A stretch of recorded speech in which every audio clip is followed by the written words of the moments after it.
초등학부모님들 중에 우리 아이를 초등 전문 수학학원에 보내고 계신 학부모님들이 계시다면 이 영상을 끝까지 봐주시기 바랍니다.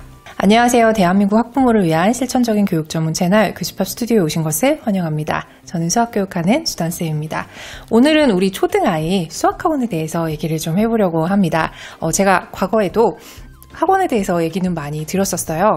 나 같으면 어떤 수학학원에 우리 아이를 보낼지, 그리고 이런 수학학원이 정말 제대로 된 수학학원이다, 그리고 수학학원에 상담을 가실 때 이런저런 것들을 좀 따져보셔야 된다라는 자세한 얘기들을 드린 바 있는데요.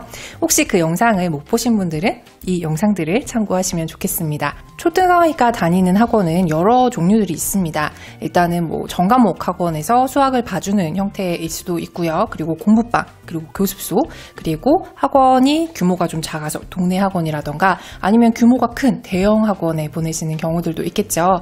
각각 세부적으로 들어가다 보면은 연산만 봐주는 학원, 사고력 학원, 기타 교과 학원 등등 정말 다양한 수학 학원이 있습니다. 자, 그럼에도 불구하고 이 학원들 중에 공통적으로 전문이라는 이름이 붙어있는 학원들에 대해서 얘기를 할 건데요. 보통은 초등, 그리고 중고등으로 나뉘어서 학원이 구성되어 있는 경우가 많은데요.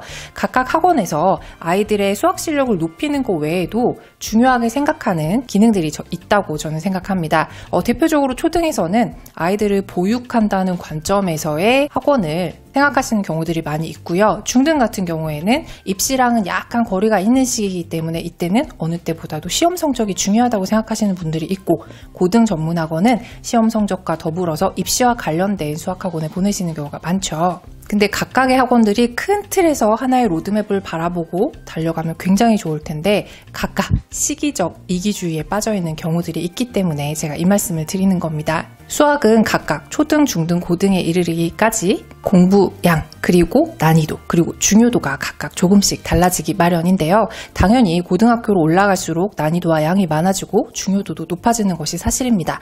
하지만 제가 항상 강조드리지만 초등의 기초 개념은 중고등의 어려운 개념들을 쌓는데 가장 기본이 되는 거라고 해서 우리가 그냥 쉽게 넘어갈 수 없는 부분이라고 말씀드리긴 했었죠. 그때 이 초등 전문학원은 장점과 단점을 고르게 갖고 있습니다. 이 초등 전문학원의 장점 같은 경우에는 이런 게 있을 거예요. 아무래도 초등아이들을 중점적으로 오래 가르쳤었던 분들이기 때문에 그 나이대 아이들의 눈높이, 그리고 그 아이들을 잘 다루는 것, 그리고 특성 같은 것들을 잘 알고 계시는 분들이 많이 있겠죠. 그리고 수학 내용적으로만 들여다봐도 교과서에서 말하는 수학에서 중요한 개념들의 연결고리들, 아이들이 어떻게 하면 쉽게 설명을 이해할 수 있는지에 대한 여러 가지 방법들, 이런 것들에 대한 노하우들을 가지고 계실 겁니다.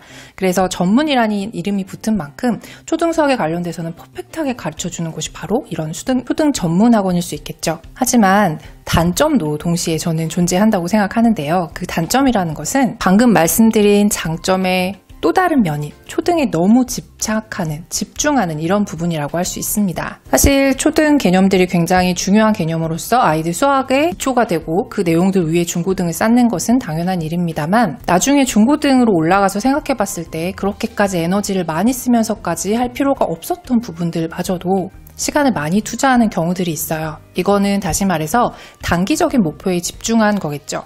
하지만 우리 아이들의 수학 공부는 12년의 장기전을 바라보는 공부여야 합니다. 그렇기 때문에 장기적인 로드맵이 부재하는 곳들은 아이들이 쓸데없이 에너지를 많이 낭비하거나 시간을 낭비하거나 또는 흥미를 잃게 되는 이런 단점들이 동시에 존재한다는 것이죠. 하지만 그럼에도 불구하고 각각 학원들은 전문이라는 이름을 갖춘 만큼 전문성들을 많이 가지고 있기 때문에 학부모님들이 초등 전문 학원을 보내실 때 이런 점들을 주의하시면 좋겠다는 생각이 들었어요. 장기적으로 초중고 전체를 바라볼 수 있는 관점을 가지신 곳들, 그런 학원을 선택하셔야 합니다. 자, 이렇게 장기적인 로드맵을 갖춘 곳은 총 3종류가 있는데요.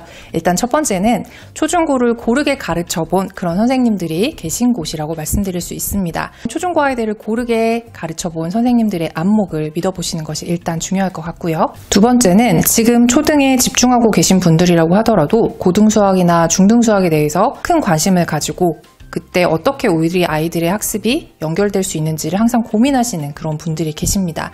이분들은 경험적인 부분이라기보다 지금 평소에 열심히 준비하시는 분들이라고 할 수 있겠죠. 그리고 마지막으로 세 번째는 앞에 두 경우는 선생님의 경험이라던가 경력이라던가 이런 것들을 통해서 우리가 알아볼 수 있겠지만 사실 부모님들이 학원에 상담 가서 그런 얘기를 물어보기 조금 껄끄러우신 부분들도 있으실 거잖아요. 그럴 때는 초, 중, 고등학교가 고르게 다니는 학원을 선택하시는 것도 하나의 방법입니다. 이런 경우에는 초, 중, 고등학교 선생님들이 우리 아이들이 장기적인 로드맵에 대해서 의견을 서로 나누고 그리고 부족한 부분들을 서로 보완하는 커리큘럼을 만들어냈을 가능성도 굉장히 높기 때문에요. 이런 학원을 선택하시는 것이 조금 안전한 선택일 수도 있겠죠. 어찌되었건 제가 오늘 말씀드리는 부분은 분명히 전문 학원은 전문성을 갖추고 있는 것이 맞다. 하지만 시기 이기주의라는 게 분명히 존재하기 때문에 지금 단기적인 목표에 너무 치중한 나머지 장기적인 관점에서 조금 부족한 공부를 하게 되는 그런 경우를 미리미리 대비하자는 그런 얘기였습니다. 그러니 오늘 영상을 학원 상담하러 가시기 전에 꼭 한번 체크해 보시고요. 지금 보내고 계시는 학원이 있다면 장기적인 로드맵을 어떤 것들을 가지고 있는지 상담을 통해서 한번 나눠보시는 것도 좋은 방법인 것 같습니다. 오늘 영상이 도움이 되셨다면 구독과 좋아요 그리고 알림 버튼 클릭 부탁드리고요. 저는 다음에 또 유익한 영상으로 인사드리겠습니다. 감사합니다.